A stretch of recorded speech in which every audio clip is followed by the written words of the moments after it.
It's not that I want you to break the law. I'm just trying to figure out how far you want to bend without breaking it. In other words, don't risk an iris audit. I don't care about an audit. They just better not win.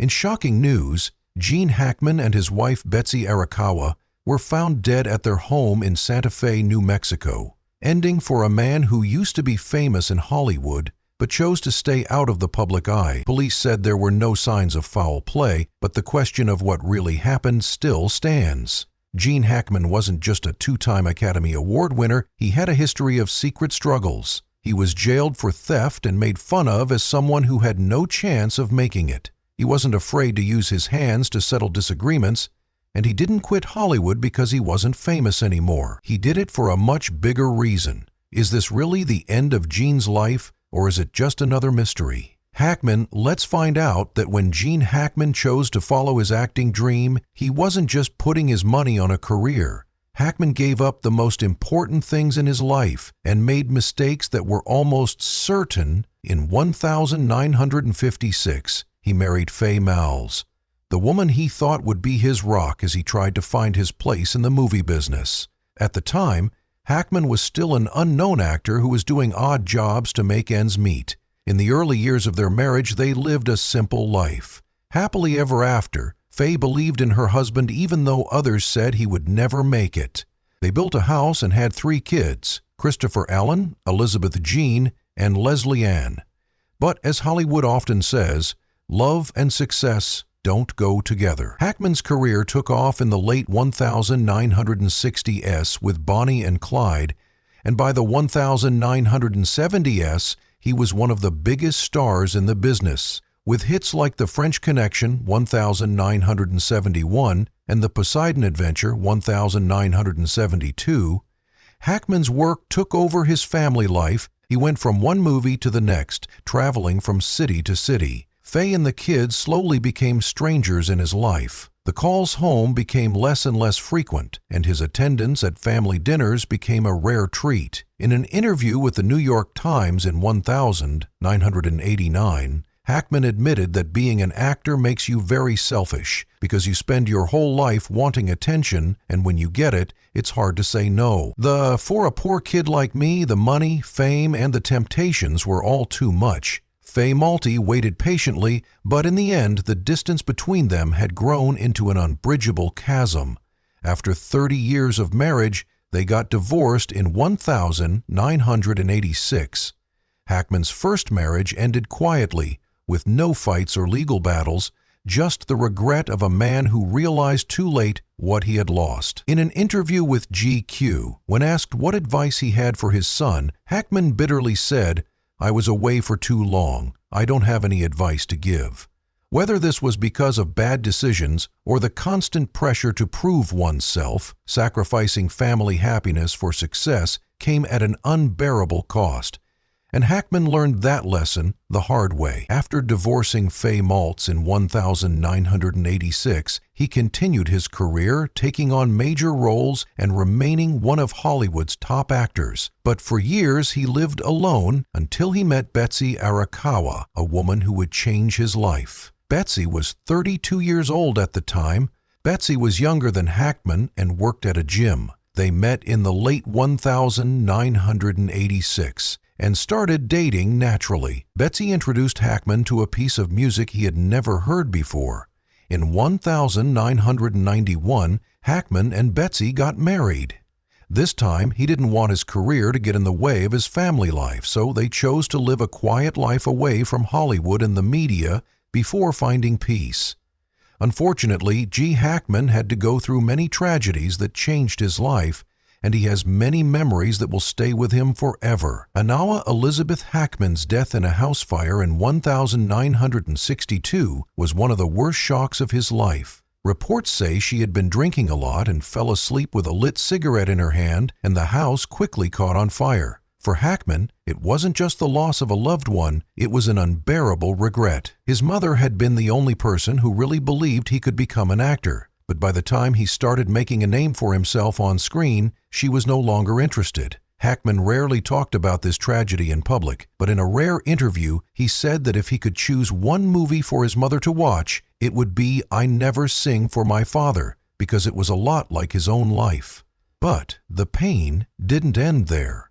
In 1982, Hackman's best friend and confidant Norman Gary died suddenly. Gary was a famous entertainment lawyer and one of Hackman's closest friends. His death led to rumors about what happened. Due to unresolved financial issues, Hackman had more questions than answers. To escape his grief, Hackman buried himself in work, taking on role after role as a way to dull the pain. In a later interview, he admitted that he had put all of his energy into acting because he didn't want to drown in sadness. During this time, he played some of the most important roles of his career, including those in Under Fire 1983, Hopers 1986, and Mississippi Burning 1186, films that cemented his place as one of Hollywood's biggest stars. Elite. But Hackman didn't just deal with emotional losses. He also faced danger in real life. One of the most memorable events happened in 2001 when he got into a street brawl in Hollywood. While driving, Hackman accidentally hit another car and two young men got out of their car and were visibly angry. Instead of staying calm, they insulted Hackman, not realizing that they were provoking a former Marine at 71 years old. Hackman wasn't one to be intimidated, so, without exchanging words, he threw the first punch. The three of them lunged at each other, causing chaos in the middle of the street. Police quickly arrived to break up the fight, but no one was arrested. The incident showed that Hackman had not lost his fighting spirit, even though he had stopped playing action-packed roles. However, Hackman may have come closest to death in 2012 when he was hit by a truck while cycling without a helmet on a Florida road. News of the accident quickly spread, making fans worry that he might have been seriously hurt. Hackman survived, but only barely. He was released from the hospital the same day, and people who knew him well said that he never stopped cycling, even though he was old. But from that day on, he never went outside without a helmet. Fast forward to 2004. After finishing the comedy Welcome to Mooseport, Gene Hackman suddenly quit Hollywood. There was no official announcement, farewell press conference, or grand send-off film like other legends. He just disappeared from the screen. At the time, many people thought Hackman was just taking a break, but that was the last time he would be in a commercial film. This caused a lot of people to wonder why an actor who was still at the top of his game and able to command the screen would suddenly disappear. Was it because of the failure of Welcome to Mooseport, which made only $14 million on a $30 million budget? Or was it because he no longer found scripts interesting enough? Or was he just tired of all the excitement and chaos in Hollywood? The real reason was much more complicated than that. Hackman had begun to realize that his health wasn't what it used to be. In 1990, he was rushed to the hospital with a severe arterial blockage. There, doctors found that his heart condition was critical and performed an angioplasty to save his life. If he had arrived at the hospital just a few hours later, he might not have survived. After the surgery, Hackman had to make changes to his lifestyle. But he kept acting for over a decade. By the early 2000s, his health problems came back and he started feeling tired while filming. The long hours, intense scenes, and constant travel were all too much for Hackman. In an interview with Empire magazine, he said that he no longer had the energy to keep acting. He also said that his doctors had told him to avoid unnecessary stress, like the demands of a film career. Hackman said that if he couldn't give something his all, he would rather not do it at all. But Hackman had never liked Hollywood's noise and showiness for health reasons alone. He had always been honest about how much he didn't like how the industry worked. He hated award ceremonies, having to fake friendliness in interviews, and living under constant public scrutiny. "I trained to be an actor, not a star," he told him.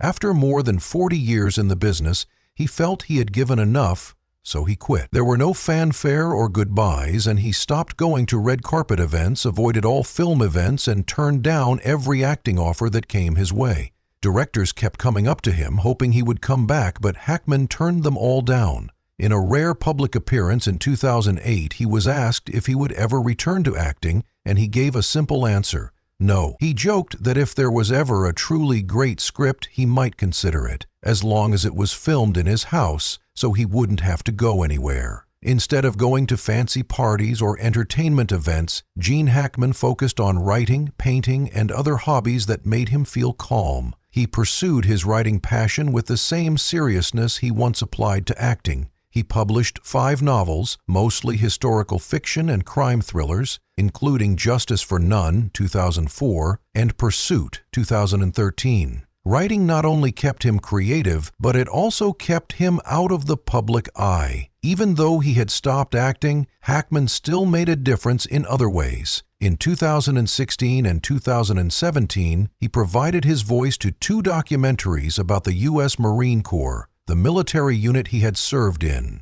For him, this wasn't just a job, it was a way to honor his past.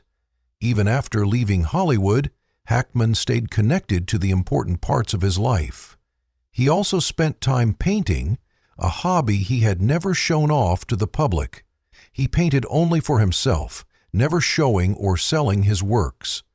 "I don't want anyone to see my painting, it's private," he once said. Hollywood was a place to find peace and quiet. Hackman was famous for playing tough guys on screen, but not many people knew that he was also a professional race car driver. In the late 1970s, he competed in Sports Car Club of America races and even won the Long Beach Grand Prix Celebrity Race. His biggest thrill came in 1983 when he drove a Toyota for Dan Gurn's legendary racing team in the prestigious 24 Hours of Daytona. One event that stands out in Hackman's memory is competing in a 6-hour in an endurance race at Sears Point Raceway in California. He drove an Audi Quattro, which was one of the most advanced race cars of its time. Unfortunately, his brakes locked up, flipping the car and forcing him to drop out of the race, though he wasn't hurt. He later joked that maybe he should have let a stunt double take his place instead. But speed isn't something you can chase forever, and as Hackman got older, he realized that his reflexes were slowing down. Hackman quit racing for health reasons and turned his attention to safer hobbies like painting and cycling. He stopped looking for flashy sports cars and started driving more practical vehicles. He was often seen driving a Toyota Tundra around Santa Fe, a powerful but simple pickup truck that fit his down-to-earth lifestyle. Even though he was getting older, Hackman kept cycling long distances, which kept him in shape. He still used an electric bike to get around. Hackman never lost his love for cars. In the past, he owned a 1983 Toyota Celica GT, which was the car he used in competitive racing. But as he moved toward a quieter life, his car collection changed to reflect this. He stopped looking for flashy supercars and instead chose durable, useful models that still had their own personality, like the Porsche Panamera, a luxury sedan with strong performance that showed off his refined taste. The Mercedes E-Class was a comfortable and understated choice for people who like elegance without going over the top. The Ford Mustang Shelby was a symbol of raw American muscle, showing that his love for performance cars hadn't gone away completely. The Tesla Model S was a modern choice that showed his interest in technology and the rise of electric vehicles. Even though his life had slowed down, Hackman never lost his spirit of adventure. He had just found a new way to embrace it: American football. He had a lot of respect for the Jacksonville Jaguars and was often seen at the stadium as an honorary guest. Even though he didn't act anymore, he still found time for the things that made him happy. Gene Hackman didn't make many public appearances, but when he did, he got a lot of attention. In Santa Fe, New Mexico, where he and his wife Betsy Arakawa had lived for years, people sometimes saw the Hollywood legend filling up his car at a gas station. No bodyguards, just Hackman dressed up. He was just living a normal life like everyone else. What made people even more interested was the car he was driving, a third-generation Toyota Tundra. It wasn't a flashy supercar or a luxury car like Hollywood stars usually drive. It was a durable, powerful, and useful pickup truck. His Tundra had a 5.7 LV8 engine with 375 horsepower and a TRD 4x4 off-road package that made it capable of handling any terrain. The truck also had privacy glass, Bilstein shock absorbers, and a truck bed cover, all designed for a comfortable but low-profile lifestyle. Hackman's choice of vehicle said a lot about him. While many rich actors drive Bentleys or Lamborghinis, he stuck with a simple, functional one that fit his personality perfectly. He was practical, unpretentious, and didn't care about attention. Hackman had never chased the. Even after retiring, he stayed true to himself. He was a legend who chose to live humbly, but with undeniable strength. Gene Hackman was more than just a great actor. He was a man of contradictions and sharp in every way. He could be tough, not afraid to fight with directors or even punch people in real life. But he could also disappear from Hollywood without a single explanation. He never sought fame and never tried to please anyone but himself. He was a rebel in his career and a legend who left on his own terms. Not everyone could pull off Gene Hackman's style, but he was also the personification of strength and determination. He went from being doubted and laughed at as a child to becoming one of Hollywood's biggest stars. Hackman proved that success isn't luck, but hard work and believing in yourself. While many Hollywood stars chase the spotlight, Hackman chose to live a quiet life with his wife in Santa Fe, far from the celebrity world. His legacy isn't just in his famous roles like Poe Doyle or Lex Luthor, but also in the way he lived. He was a man who never gave in to the limits that others tried to put on him, and even though the world was shocked when he and Betsy died, Gene Hackman's performance, life story, and book, The Man Behind the Legend, will always be remembered by his fans. What about you? How do you remember Gene Hackman? Through his famous roles or his unforgettable quotes? Or just the way he lived his life on his own terms? If you like Gene Hackman, leave a comment with R.I.P. Gene Hackman to help us honor a true Hollywood legend, a man who made the business respect and love him. For more on Gene Hackman's life and career, watch the video on your screen right now and subscribe to our channel so you never miss out on the untold stories of the legends you love.